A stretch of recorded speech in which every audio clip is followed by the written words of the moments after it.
Nous voici devant l'œuvre du génial Paul Riquet, le canal du Midi. Pierre-Paul Riquet, baron de Bon Repos, alors fermier général des Gabelles du Languedoc, dispose d'une fortune considérable. Il rêvait de construire une voie navigable reliant l'océan Atlantique à la mer Méditerranée. Cette réalisation lui coûta toute sa fortune, engloutie dans ce projet pharaonique.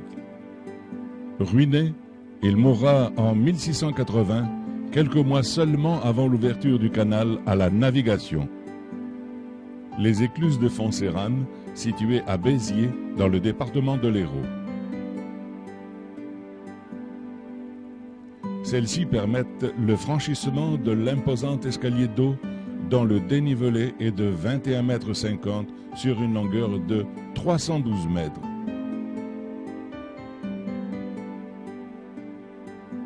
L'eau jaillit avec force.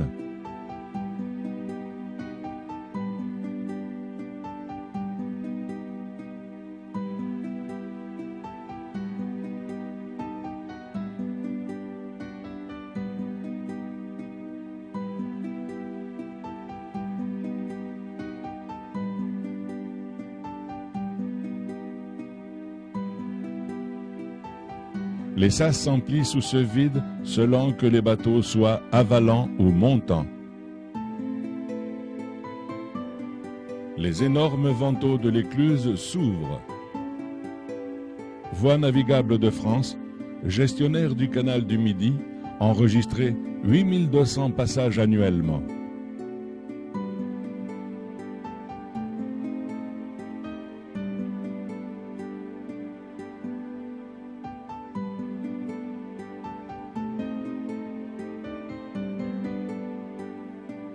Ci-devant, la belle péniche Tourville promenant une classe d'enfants.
Des promeneurs, en grand nombre, viennent ici admirer cette œuvre grandiose de Riquet, assister et aider parfois à l'amarrage des bateaux aux bollards fixés sur les bajoyers.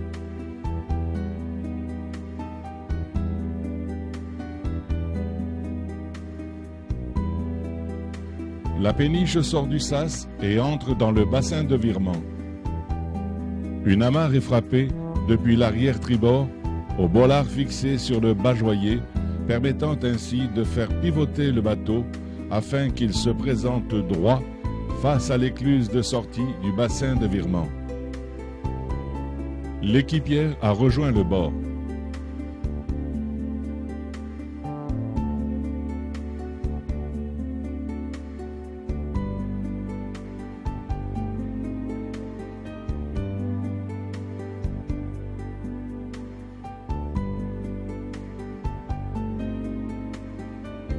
Manœuvrée par le pilote et son équipière, elle s'engage à présent dans le bief reliant les 9 écluses à celle de Portneuf à Béziers, entre des platanes centenaires.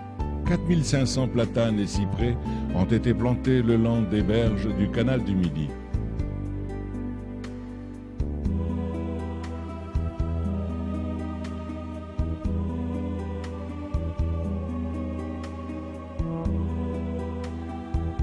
La Manon, autre péniche à passagers, effectuera les mêmes manœuvres que Tourville.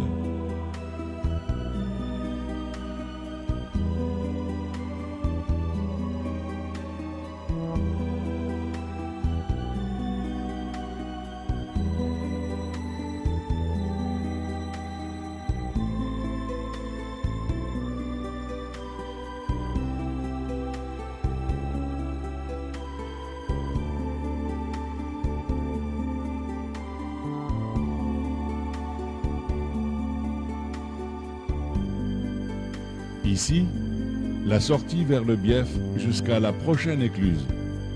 Le bief étant la partie du canal séparant 2 écluses. On a du mal à imaginer que 12 000 ouvriers, dont 600 femmes, participèrent au creusement de ce canal pendant 14 années, soit de 1667 à 1681.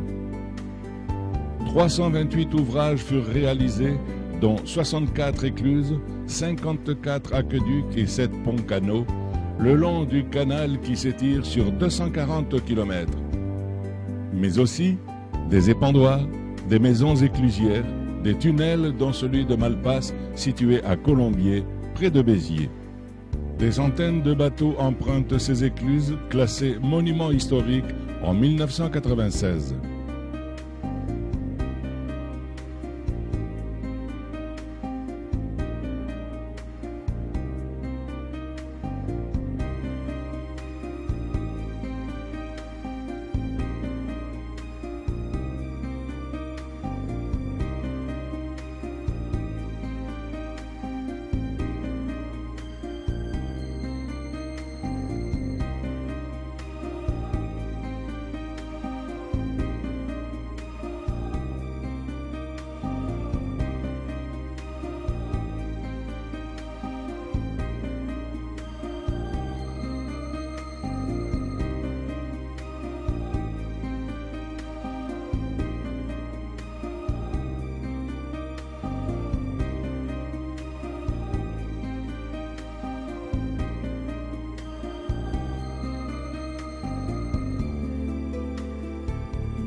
Puis, en décembre de cette même année, le canal du Midi, quant à lui, fut classé Patrimoine mondial de l'humanité par l'UNESCO.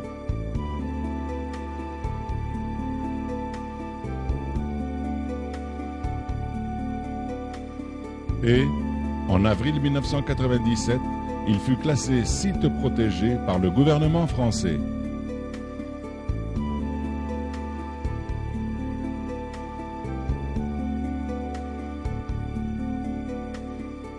Notre visite prend fin. Aussi, avant de quitter ces lieux historiques, nous adressons, en pensée, au réalisateur de cette œuvre grandiose, un grand bravo, Monsieur Riquet.